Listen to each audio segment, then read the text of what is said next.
Hey, what up, guys? UFC 200. I'm predicting it's going to be Frankie Edgar versus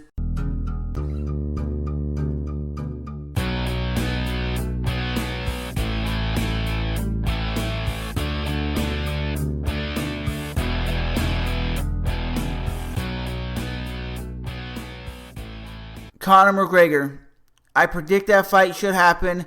I think Frankie Edgar can take Conor McGregor down to the ground and keep him on the ground. You know, that's what Conor McGregor needs to work on, is his overall takedown defense and his wrestling. But I do think at 145, Conor McGregor has devastating, brutally knockout power. And we've seen him knock everyone from Chad Mendes to Jose Aldo. We see what this guy's capable of doing. He's a beast when it comes to the MMA game. You know, he fights anybody, anytime, anywhere. That's why I say, even though he lost to Nate Diaz and his stock kind of fell, he's still one of the best fighters ever. You know, he got my respect all day because he goes up in weight, he goes down in weight. He doesn't care. He doesn't care if he wins or he loses. You know, he has that mentality that he's the baddest man on the planet. And a lot of fighters go in there scared because he's talking so much crap.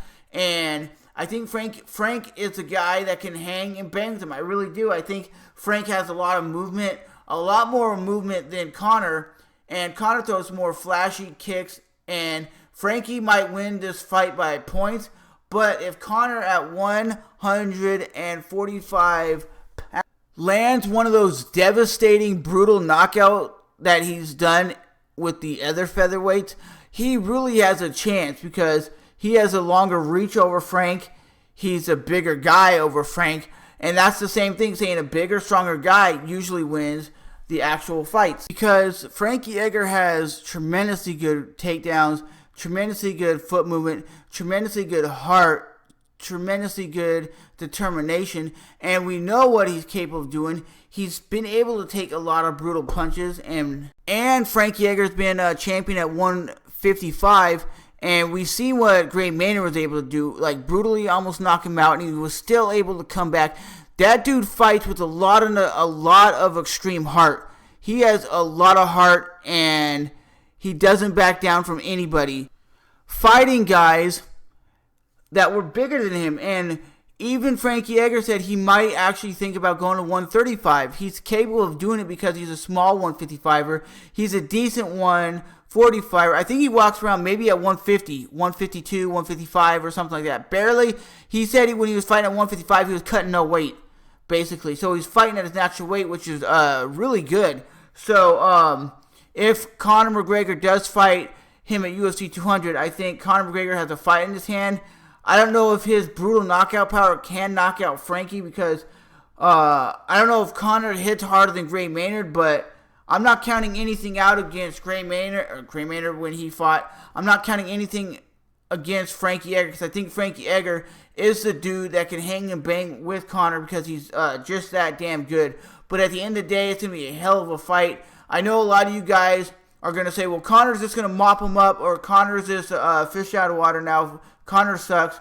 But I still got respect for Conor for what he did at 196. He was winning the stand-up game until he kind of gassed himself out. So, other than that, I could say it's going to be a hell of a fight.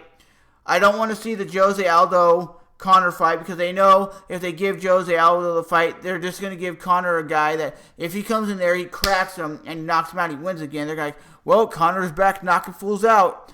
But if he goes in there and fights Frankie Edgar, has a hell of a fight where it's back and forth, then they're going to say, well, Conor McGregor has a harder competition. Because when you're fighting somebody like Jose Aldo, I just think it's just going to be another BKO, brutal knockout.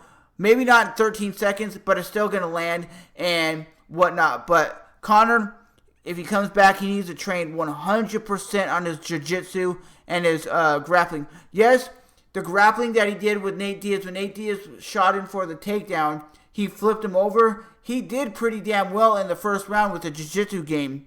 It was just Nate, when it got to the ground in the second round, Conor was already gassed out, and Nate is a high-level Brazilian jiu-jitsu guy. That's why he got submitted. But I'm not saying he's a pussy because he tapped. If you get Nate Diaz to put you in a choke, you're tapping quick. I could guarantee you that because I've been to some training camps, ladies and gentlemen, of my friends. When they pull it on submissions, you're like, damn, that's tight. But when you watch it on TV, you're like, pussy. It's a different ball game when you're actually training and you're just a fan watching. So it's always, guys, do you think Frankie Edgar can beat Conor, or will Conor remain the 145-pound champion? I'm out, baby. Smash the like button, and I'll see you guys soon. Remember to smash that like button, hit the subscribe button, and will Frankie Edgar dominate Conor McGregor, or will Conor McGregor hit him with the BKO? As always, I'll see you guys in the next one. Bye-bye.